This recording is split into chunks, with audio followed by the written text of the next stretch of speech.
friends, Victoria here, and today I'm going to be doing the New Year's book tag. I found this originally on Megan Hanna's channel, but I think the original creator was Bookables, I'm pretty sure. Regardless, whether or not it was, I'll link the original down below along with Megan Hanna's video. 2020, I have a lot of goals, let's just say that. So I've really been wanting to talk about my goals on my channel, and I was really happy that this tag kind of encompasses both reading life and also has a question about your non-reading life, and so I thought it would be fun to talk about my overall New Year's goals as well. The first question on the tag is, how many books do you plan on reading in 2020? So my goal at first, all the way up until midnight of New Year's Day, was to read 50 books because that's something I can comfortably hit, because 50 was very achievable for me.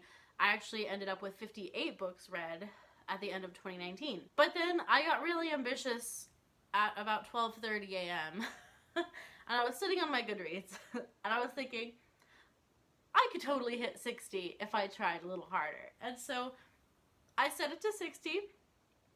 I don't know if I'm going to hit it because I didn't hit that in 2019. So if I hit 60 in 2020, that'll be a surprise. That'll be something new for sure. So 60 books for 2020. We'll see if we can do it. We're going to try our hardest. It'll be a first for me, that's for sure. Question number 2 is, name 5 books that you meant to read in 2019 but didn't get around to that you would like to prioritize in 2020. I'm hoping that 2020 is the year of Brandon Sanderson for me.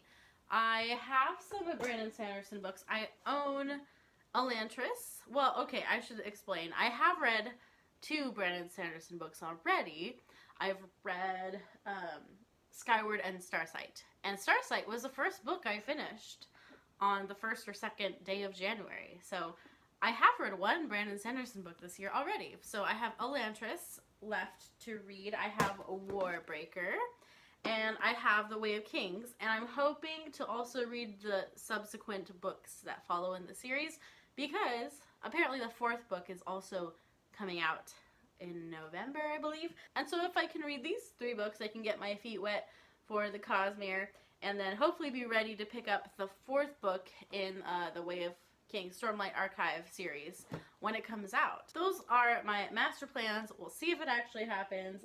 These books are massive, particularly the Stormlight Archive. So if I could get through the first 3 of the Stormlight Archive, I'd be very happy indeed. Question number 3 is, what genre would you like to read more of this year? I haven't really officially set any goals about genre that I read. However, I did notice that in 2019, I only read 2 classics the whole year. That's unusual for me. Usually a lot of my reading ends up being classics. That's just kind of what I gravitate towards. I was really surprised that I only read 2 in 2019. So definitely I think 2020 I can up the classics game quite a bit. I definitely can beat 2 books. So I'm going to go ahead and say classics for 2020. Question number 4 is, name 3 non-book related goals for 2020. One thing that I'm setting out to do is to start journaling. That's something that I did a lot when I was younger, and I found it really helpful then, and then I became an adult and got busy and stopped journaling, and I think it would be really helpful for me as an adult too. Why wouldn't it be if it was helpful for me as a young person? So journaling, I actually bought a really pretty journal. It's not here right now, and I'm too lazy to go to the other room and get it. I'll show it to you maybe another time, but I bought this like really pretty hardcover journal to inspire me to write in it. I think I've written in it only 3 times, and it's the 15th of January right now. I might have to check on that goal a little bit and keep myself honest, but I have really enjoyed the journal entries that I've done. It just helps me clear my head. It helps me to think about how I am doing as a person, because I get so busy with life and I forget to check in with me and how I'm doing. And so journaling really helps me take a second, take a deep breath, and kind of check in with myself. Another non-bookish goal that I have is to get my practice routine down. I play multiple instruments and it's kind of difficult when you are a busy working person and you're trying to practice 3 different instruments. I'm a flutist primarily. That's the one that I'm like professional at. So I'm a flutist, I'm learning violin, and I'm very terrible at that right now. I'm a beginner violinist. And then I'm an amateur pianist. I'm an okay pianist. I would love to get better at piano and get my piano chops much stronger, because I'm a fairly decent pianist, and if I just spent more time on it, I could become a lot better. Obviously, just like with anything. Violin is something that I am really excited about learning, and I'm very passionate about learning, and I kind of gravitate towards spending time with more these days, just because it's new and exciting for me.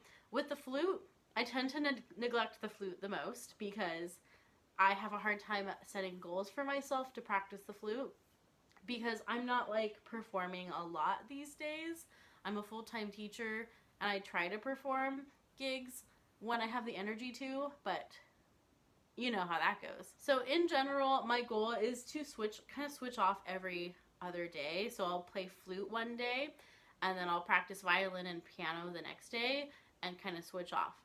It went pretty well for the first week and a half or so of January, and then things again got busy, and I also got sick, and I've been sick the last week, and I haven't felt like playing when I'm sick. So I'm gonna give myself a little grace with that, because playing the flute while you're sick, not fun. And then a third non-bookish goal is to go to the gym on a regular basis. That's also not going well already. Oh, and I'm going to add a fourth one. I would really like to pick up Spanish again. My in-laws speak only Spanish. Well, at least my mother-in-law does. My father-in-law speaks some English, but my mother-in-law doesn't speak any English, so I can't communicate with her, and it makes me really sad. I would love to be able to have a conversation with my mother-in-law in Spanish. It's going to take me a long time to get there, but I need to start. I need to start learning Spanish. I need to start with baby steps every day and start to make it a regular part of my life. I still haven't figured out a good schedule for me of when I'm going to practice Spanish, but it is something I really need to prioritize in 2020. Question number 5 is, what is a book that you had forever that you still need to read? Luckily, I have a plan to read this one. I am reading this one next. After I finish reading The Hobbit, I'm going to be picking up Catch-22 by Joseph Heller. I've had this book since high school, over 10 years. I've been out of high school for over 10 years. This is maybe 12 years old, 13 years old, something like that. That's ridiculous. This is probably the oldest book that I own that I have not read. I could be wrong about that. There might be some others actually, but definitely this one. Question number 6 is to come up with one word that will define your 2020. I've never done this before. I've never set a word for a year, but actually I think I have a good one for this year. I think last year in 2019, I became a little bit slumpy in life and life goals in general. I think part of it is I've been in my job. I've been in the same job now this is my 4th year. And I think what's starting to happen is I'm getting bored sometimes in life, especially like career-wise. Sometimes I find myself feeling bored and feeling discouraged and kind of stuck in one place. And I'm turning 30 this year. I will be 30 years old in 2020. And I want to find a little more pep in my step. I want to be excited about life. I want to get out of that rut that I feel. So the one word that I'm going to pick is reinvigorate. I know that's kind of a strange word to pick, but that's what I feel like I need to do in my life in 2020 is reinvigorate my life. Reinvigorate my hobbies, my career, and just find the pep in my step again. And finally, question number 7 is to tag a friend. I have no idea who has done this or not, but I'll go ahead and just tag a few people down in the description. I haven't decided who I'm going to tag right now, but I will pick 3 people and I'll put them down below. Let me know down below some of your New Year's resolutions. I actually love New Year's resolutions so much. I love setting goals. Whether or not I meet them, I love setting them. So I would love to hear about yours. Please tell me. Thank you so much for taking the time out of your day to watch my video and spend some time getting to know me. I hope you have a wonderful rest of your day. Keep reading great books, and I'll see you in my next video. Bye-bye.